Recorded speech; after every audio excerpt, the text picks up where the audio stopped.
the Fade 5 podcast with Brad Evans and Nate Lundy. Place your bets, you jet-wagon fan. The Big Noise Evans here, joined by the good son, Nathaniel Lundy. 'Tis indeed another edition of the Fade 5 podcast on this Sweet 16 Eve. Let's not waste any time and get after it. And first, honk, hop aboard the Plus Bus. Lundy, whether it's in the NCAA tournament that gets underway again tomorrow, maybe the NIT, the CBI, the CIT, the Rocket and Roll. Way to go, Indiana State, with a very sweaty cover last night in their home matchup against Cincinnati. Maybe it's Major League Baseball opening day tomorrow, the NHL, the NBA. We have so many options, a buffet of sports betting goodness. So, good sir, share your plus 100 odds or wager that you're digging on most. You think I give two craps about baseball starting tomorrow? I got a bet. I'm going to share it on the show later. I am in Denver. I don't even look, folks. Oh, you don't care. Right now, just continuously fade the FARC out of the Rockies. Okay. That's what I want you to do. That is my lesson for you over the course of this season. If they are on the road, take the other team on the run line. Like, not just to squeak it out, but to bare bottom spank the Rockies and knock them right out of the way. So yeah, that's my baseball knowledge for you for this particular exercise. Beyond that, we'll get into some player props in a couple of weeks. Tell you what, let's go on the Plus Bus, and I'm going to talk about those Arizona Wildcats, shall we?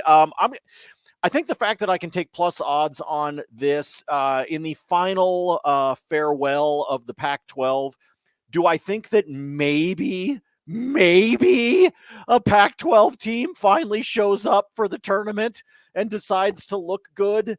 For a while there, they were cruising along and looking pretty good, them and the ACC. But at plus 120, I truly believe when you look at the West region, I believe we're talking about North Carolina and we're talking about Arizona. I think that in that region, the committee, which, effed up most of the bracket, but I do believe they actually got the 1 seed and the 2 seed in the West correctly here when we talk about North Carolina and Arizona. I think it will come down to them. I think it will wind up being those two in the Elite Eight to decide who gets the trip to Phoenix.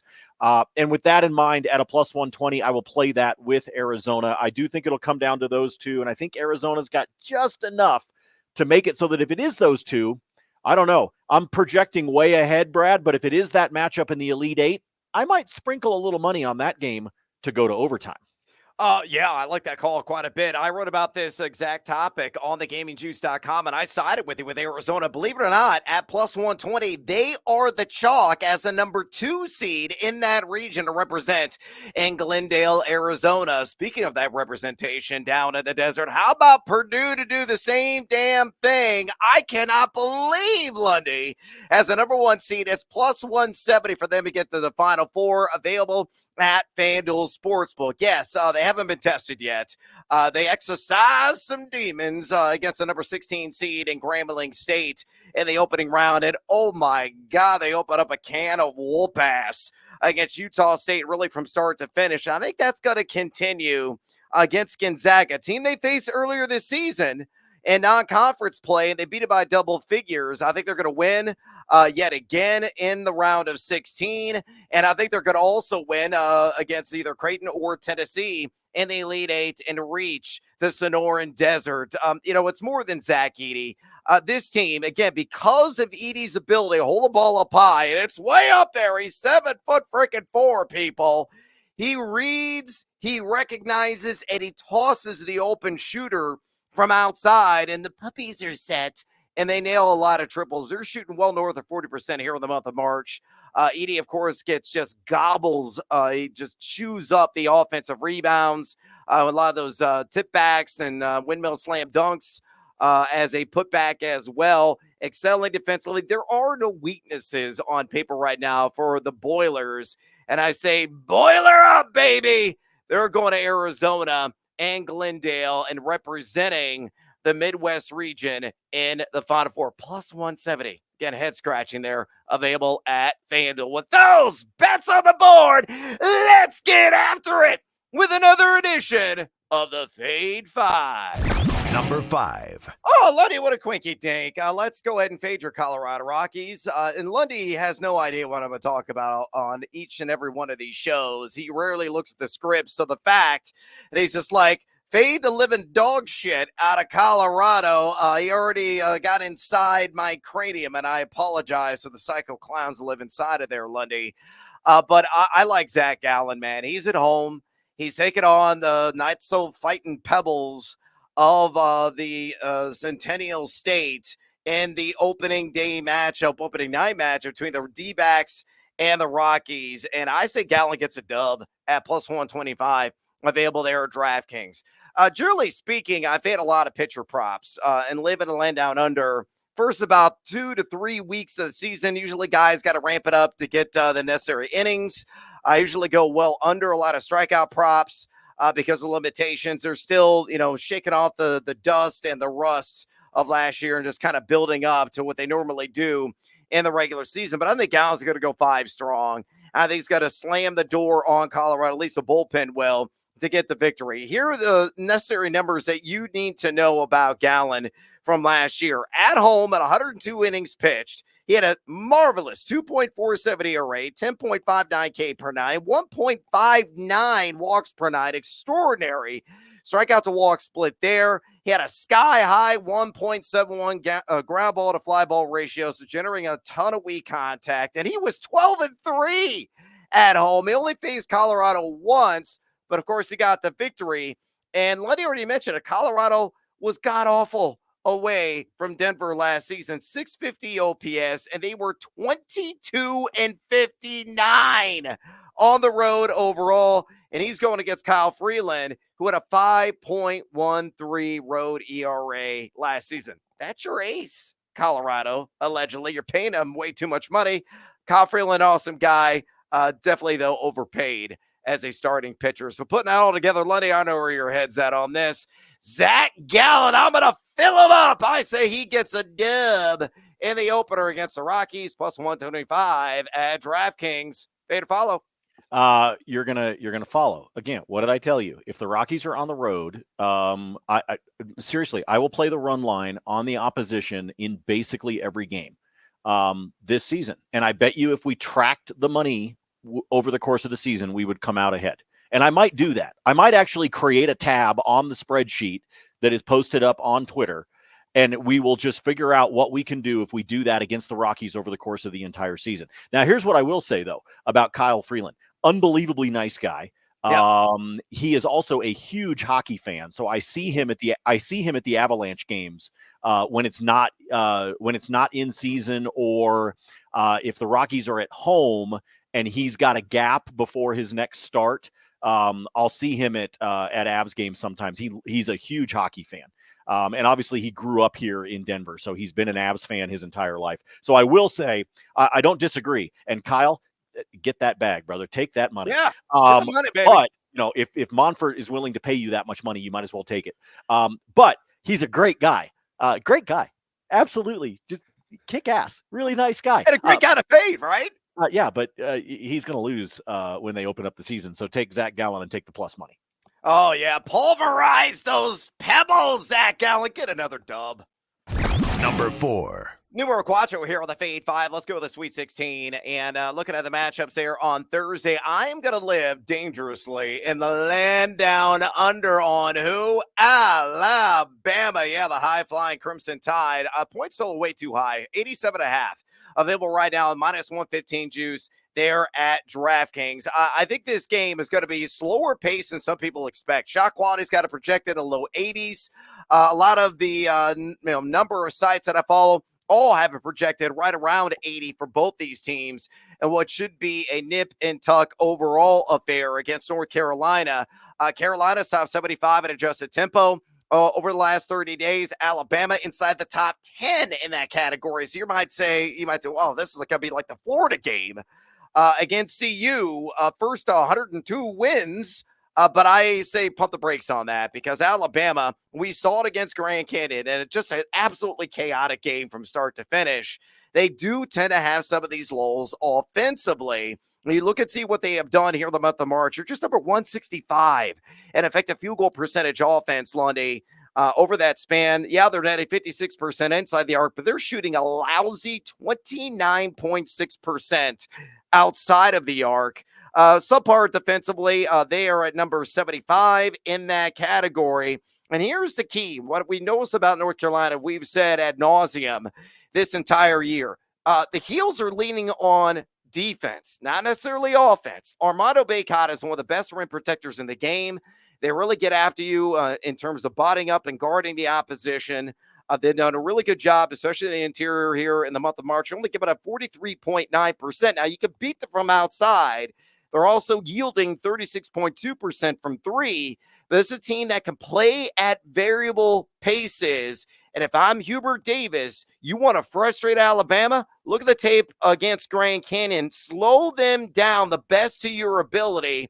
Lock them in a half-court situations and let Bacot just, bludgeon them over and over again, offensively and defensively. So put it all together. Alabama, give me the under. 87.5 team total points. I think they're going to finish around 82, 83, minus 115 at DraftKings. Lundy, fair to follow. If Grand Canyon can make a three-pointer, Bama's not even in this game. Yeah, or not turn the damn ball over. I mean, I just want to simplify it. If they had shot, what did they shoot? 10% from three or some ridiculous thing like that? Yeah, they were jacking ridiculous trays in that game. And they were. And that's the reason why they didn't wind up winning the game, is because I think they were taking them at the wrong times and frankly from the wrong spot on the court. But if Grand Canyon makes those threes, we're not talking about Bama right now. Yep. We're not. We're talking about the SEC looking like crap in the tournament, but we're not talking about Bama in the Sweet 16 right now if Grand Canyon can make a damn three-pointer. So to me, I think Grand Canyon showed how you slow them down. I think there's way too much weight put into what happened for Bama in that first-round game against Charleston, where they scored the way that they did. But Brad, you talked about some of the analytics site. If you go and look at Haslametrics, if you go and look at Bart Torvik, if you go and look at the simulations that CBS has run, if you put all of those together, the highest point total across all of those sites that you and I have a tendency to use over the course of the season, the highest point total that any of them have for Alabama is 82. So wow. The computers, and again, the game isn't played in a computer, but I'm telling you, when you run these simulations and you are seeing a 5-point difference to what DraftKings has posted, that to me is a bet worth making. Yeah, the Tide ain't going to roll, baby, against North Carolina. Sayonara. See you later. Take the under. Number 3. Numero tres here on the feed. 5 countdown, and I'll take my line eye on the money line as unbiased and objective as I possibly can in their 2-3 matchup against the Iowa State Cyclones. Plus 105. The juice is really cascaded. I grabbed this at BetMGM actually yesterday. Had to make a little road trip to Indiana and do it at plus 120. So it's starting to come down. I wouldn't be surprised. I've already seen a couple of books reach minus territory, Lundy, here as we're taping this on Wednesday morning. And it's probably going to be at tip time like maybe minus 110, minus 115 at some places. But this game is going to be an outright war. I wrote about this as well on the gamingjuice.com. It's exactly how I described it. But where Illinois has a distinct advantage in this game is generating second chance opportunities with their long bodies. They are inside the top 50 in offensive rebounding percentage here in the month of March. And you look at Iowa State, they're number 293 in all of college basketball, that same stretch in defensive rebounding percentage. I know Iowa State really thrives off turnovers. They coax numerous mistakes, right around 25% of the opponent possessions with their trapping style. Their ball screen coverage is phenomenal. They got active hands. There's no doubt about that. But I think the key in this game, and I know Illinois does not have a true point guard, but it's going to be Coleman Hawkins. He's a guy that can bring the ball up the floor cleanly. And at 6'10", if they do decide, hey, we're going to trap this cat in the half court, he can see over the defenders, outstretch arms, find the open man. Maybe it's another pass off of that for three. Maybe it's another pass off of that for a kiss off the glass. I think Illinois can beat this team in transition, can speed up Iowa State's, which is more half-court oriented. And as well, Illinois got Damask. Mess around, got a triple-double in the opening round. And they got Terrence Shannon, who is exhibiting Carmelo Anthony-like tendencies, carrying this team on his back. So, Dane Danger, watch yourself, Danger! Could have a phenomenal game. Lugudi has stepped up at times. If Illinois gets that consistent four score to chip in 8 to 10 points, I think they're going to survive and advance and likely have a date with UConn in the Elite Eight. So pull that all together. Lundy, ILL. I'm riding my orange and blue on the money line against the Cyclones. Plus 105 at BetMGM. Good, sir. Fade or follow. I don't like to play around with you and your Illinois. It's ridiculous, Brad. Hey, I gave a very fair perspective. Maybe you gave a fair perspective. I do think it's debatable, Brad. I think the jury might come back hung on that one. Well, let me ask you this. Illinois is number one in the country. And adjusted offensive efficiency on the season. Who is number one in adjusted defensive efficiency? Iowa State. Does the old adage defense wins championships, or in this case, is surviving and advancing? What do you say? Are you going to side with the offense or the defense? That's the problem, is that I believe that defensive ability to frustrate shooters shows up in March. I believe it shows up in the tournament. And what happens is, how mentally strong are the guys that you rely on, especially from, let's say, outside of 15 feet, right? So you start getting into the jump shots. Take the three-pointer out of it, right? I'm just talking about if you get to the inability to be able to get inside, or you've got a hand in your face and you're getting frustrated, I believe in March Madness is where it shows up. And so because of that, I understand we've literally got strength on strength here, and you got to figure out where the breaking point is going to be. For your sake, I am hoping that it is Illinois, but son of a bitch, the Cyclones have impressed me over the last 60 days. And I got a hard time siding with you on this one. I'm going to fade you for purposes of the podcast, but I will tell you that this is a game that I'm actually not going to touch unless I decided to SGP it and do one of our tricks where I'm going to middle it, right? I'm going to say, okay, it's this team plus this and this team plus this, and I'm just expecting the final to finish somewhere in a particular range. Other than that, this is a game that I'm going to sit back. I'm going to grab, I'm not going to grab popcorn because I'm going to be in Vegas. So I will be grabbing some sort of stiff drink and watching this one at the sports book with my great friend Andy, and he and I will just kick back and enjoy ourselves. Oh, man, I'm going to need all the beverages to get through this one. Come on, Illinois. I want to get closer to the Final Four. Number 2. Rodos here on the Fade 5 Countdown. Let's look at another Sweet 16 matchup, and I'm going to live in the middle on this one. So cue the Jimmy Eat World in the background on this SGP, Lundy. I'm going to take UConn down to -3.5 in the old spread market. I'm going to take their opponent, San Diego State, and I'm going to jack it way up with the spread at +20.5. So does UConn win between 4 and 21 points to say, hell yeah, they do. And then I'm going to take the under at 145.5. That is even money, +100 there at BetMGM. For those of you that follow the Gaming Juice and go and sign up for a free account right now, I've written about living in the middle several times. There's an entire article on that strategy, and this is how I'm employing it in this game. I think this is going to be a fairly low possession game, because that's the only shot the Aztecs have of keeping within striking distance in a game in which they're really outmatched pretty much everywhere. I mean, UConn is the class of this NCAA tournament. They were top 20 in the country this month, in offense efficiency and defensive efficiency. They're getting it done everywhere. Dominic Klingen's an absolute beast. Is a lane clogger. I think he's going to be able to neutralize somewhat Jadon Ledee. And Jay Ledee is, he's a linebacker. He just brutalizes people in the post, but not a great three-point shooter. And, the Aztecs as a group, just number 238 in three-point percentage offense here in the month of March. UConn could outright blitz them, but similar to Northwestern game, they took their foot off the gas late. Northwestern crept back in, and I got to cover the alt line market. I think it's going to be more of the same in a revenge game narrative, Lundy. These two teams played for it all last year. Of course, UConn won easily there, but I don't think points will pile up the second go around. So to recap on the SGP, give me the Huskies. Mush! Huskies mush! -3.5.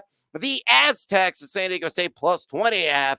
And that under 145.5 at even juice available at BetMGM. Good, sir. Pay to follow. I'm just going to save us some time. I like this. I like the way we've middled it. As you said, there's a post up on thegamingjuice.com about this strategy of trying to figure out a range of where a game is going to finish. So if you haven't checked that out and you haven't signed up for your free account yet over at thegamingjuice.com, do so. But I'm going to save us some time here. I like this. Again, between 4 and 21 and that type of a total with what I think these two teams are going to do going back and forth. Yeah, it's a nice little rematch, but unfortunately, UConn's going to do the same thing to them that they did last year.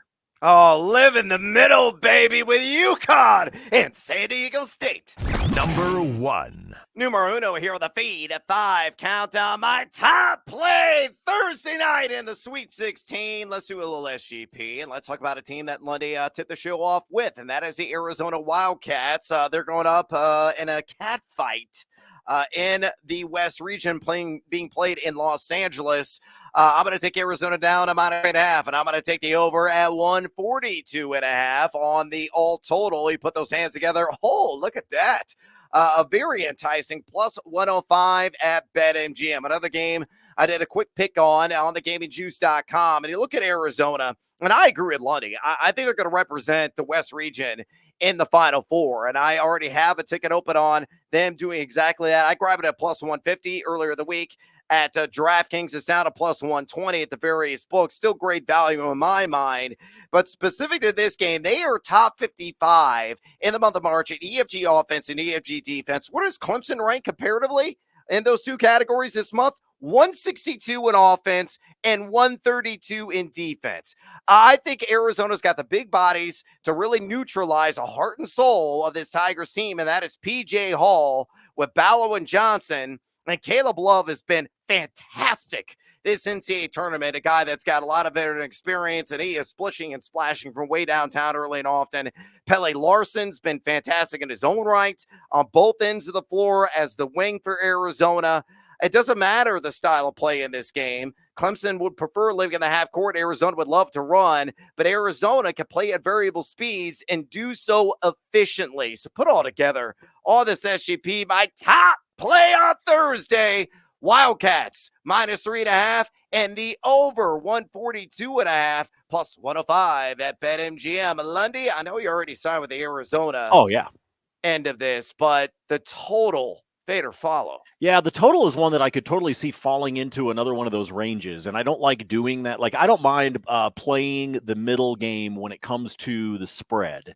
In terms of the overall game staying close. I do get nervous if I try to middle when it comes to the total, right? Like if I'm like, oh, we'll make this over 140, but under 159, right? Because some weird bounce of a three-pointer will suddenly change our fortunes. But I think this is the right way to be able to play this one. I actually think Arizona probably wins this by a half dozen. I really do. Yeah, so, I can see it. If you're watching or you're listening right now, if the total makes you a little bit nervous, I don't know, maybe you take Arizona to 4.5 and you bring that total down a little bit. That's more. the low total available though, Lundy. At Is it? All right. It well, is. I mean, because that drops it by 10. Because isn't the standard line at 152? If I'm not mistaken. Correct. They always do 10 either side of the ledger. Okay, so you're bringing it down as low as you possibly can, which I think is probably pretty smart. So I like the way that this one lays out. You get yourself to the plus odds there at BetMGM. and away you go. So I like the way you're playing this one. I think it's a smart way to be able to do it. And as I said off the top, I think Arizona comes out of the region, and I think the fact that you can get that at plus money is definitely worth it. Oh, scratch and claw with the Cats from Tucson on that SGP. Again, my top play on today's Fade 5, but we ain't done yet. Lundy, it's bonus time. What are the wagers you got? Whether college basketball, the NBA, the NHL, dare I say Major League Baseball opening day on Thursday. I think you're going to refrain from that. I only have the one bet to Zach because I got nothing else. I'll have more of the gamingjuice.com, but please share your full card, mi amigo. I will likely kick in, for those of you that follow the spreadsheet, I will likely kick in baseball bets starting next week. I don't like to do stuff. I tend to shy away from the first series for every team and maybe even the first two series. And that is for a couple of reasons. One, you want to see folks settle in, especially guys that are on new teams, free agents that signed, etc. We also know these guys are going to shake off rust. I don't care how many times they played during spring training. It's not the same. And then the last reason that I do it, and again, this is biased a little bit towards what I deal with here in Denver, but it doesn't matter what part of the country that you're in. I think it's stupid that Major League Baseball starts in March. The weather sucks. It's colder. It's colder everywhere, including in freaking Florida. I mean, it's just colder, folks.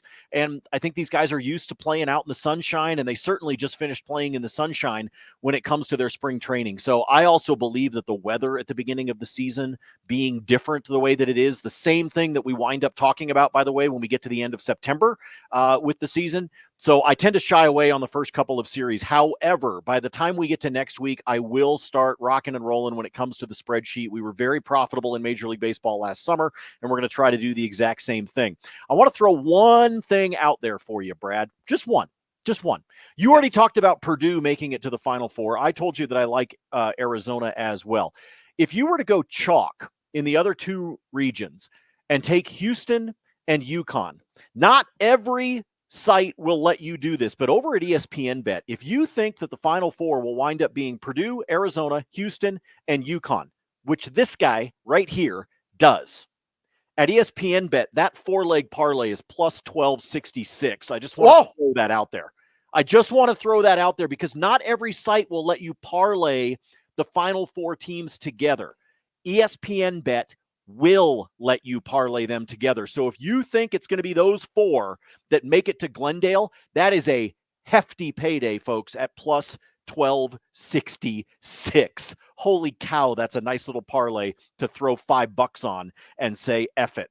All right, from there, let me throw us into the ice tonight. It is our typical Hump Day Wednesday hockey where we've only got 2 games. They shrink the schedule down in part because they're featuring the teams on TNT. The game, the late night game tonight, by the way, is Boston and Tampa. That one is the one that'll be featured on TNT. I've got a handful of things for you. Let me start off here. I think we're going to have a goal in the first 10 in both games. If you parlay those together at DraftKings, it's always the best odds. If you want to play it at DK, you can get that one at plus 170. 2 reasons why. First one, it's freaking Ottawa, people. How many times do I have to tell you this? They have a goal in the first 10 when they are on the road in 87% of their games this season. It is laughable. So yes is an automatic bet when it comes to Ottawa. Then I'm going to go over to the other side between Boston and Tampa. On a normal, if this were like the middle of January, I might say a no on the gift in this one. But Boston and Tampa each have had a goal in the first 10 in 4 out of their last 5 games. So it's getting aggressive. We're getting into crunch time here with a lot of these teams having 10 or fewer games left on their schedule. So we're battling for position in where guys are going to be seated. Remember, in the Eastern Conference, only one team has clinched a playoff spot so far, and that was yesterday with the New York Rangers. So a gift in both over at DK plus 170. I also like this if you want to parlay both games together. I like in both games for both teams to score at least 2 goals. Put that together at DraftKings as well. You're looking at a plus 121. I definitely think it's going to happen between Ottawa and Buffalo, just in terms of the matchup between those two. And then again, I think Boston and Tampa, yes, they're going to be checking each other. Yes, it may look like an Eastern Conference, but I think I can count on both teams to get me at least 2 goals. That game's got like 3-2, 4-2 written all over it for a final score. A couple more that I like real quick. In Ottawa and Buffalo, give me Alex Tuck to have an assist at plus 130. Tuck has 6 assists in his last 5 games. So we're just playing the odds here, folks. And then here's another one that's a little bit funky. Right at the trade deadline, Tampa pulled a trade with San Jose to grab Anthony Duclair and put him on their roster. Anthony Duclair has a point in every game he has played since he was traded to Tampa. Wow. And the books haven't caught up to it, in my opinion. He's only a minus 120 to have a point for Tampa tonight. To me, that is a gift. If you go back to his last game that he had with San Jose, in his last 9 games, he's got 14 points. But again, he has a point in every game he has played for the Lightning since the trade deadline. I will take that, and it's worth the juice at minus 120. As always, I yield the floor to the fine gentleman from Illinois. All right, I got television to do, so I got to fly here. The Team Huevos parlay play of the day on this SGP, and come with me, Lundy. Give me the Nuggets on the money line. Give me Jokic 25 or more points. Give me Jokic 10 or more boards, and give me KD. I need 1 block shot. Plus 200 at BetMGM. Quick background here. Denver 9-1 in their last 10 games straight up. Phoenix 4-6. That's it. In their last 10 games on the road, they have split the season series so far this year. Phoenix, meanwhile, a team that doesn't mind giving up some points. In fact, they have allowed 13 most opponent points per game, and Jokic has gone 25 and 21. So over in one, under in the other. But I think he's going to get at least 25, which he has done in 9 of his last 11. 10 or more rebounds. He's done that in 14 of his last 16. And KD's got a block shot in 4 of his last 7 games. And in the pair of matchups against the Nugs this season, 2 blocks and 3 blocks. And I just need 1. So digging that SGP on the Team Huevos parlay play of the day quite a bit. Elsewhere there in the NBA, very quickly, Dante DiVincenzo have some active hands. I'll take the over 1.5 steals against Raptors, minus 130 juice at BetMGM. He has done this in 8 of his last 11 games. And you look at Toronto, they have given up the 6th most, I need to get another finger here up, 6th most opponent steals per game in their last 15. So DiVincenzo over 1.5 swipes. And then Tyrese Halliburton, I'll take the over 11.5 assists against the Bulls. He's gone 14, 20, and 13 against Chicago this season. And the Bulls have given up the 5th most assists per game to opponents over the last 15. And in the NIT, Lundy, I like VCU. The numbers jumped to plus 7.5 on the road at Utah. I took it at plus 6.5. I think the Rams cover. They're a slow team. They're high rely on the defense. They're top 20 on the season EMGD. They're outside the top 300 in adjusted tempo on the air. And I know Utah has more length. They have more athleticism, and they are at home. But set at points, given the speed and likely tempo of that game, too many in my estimation. All right, we are out of breath. I'm out of time here on the Fade 5 podcast. Do us a favor. Sign up for a free account right now at thegamingjuice.com. All kinds of NHL content every single day from Lundy and our other cast of writers, and basketball content. I'm a writing fiend. I'm going to have some baseball plays, including a hitter prop opening day tomorrow on the site, and it's free. You have no excuse.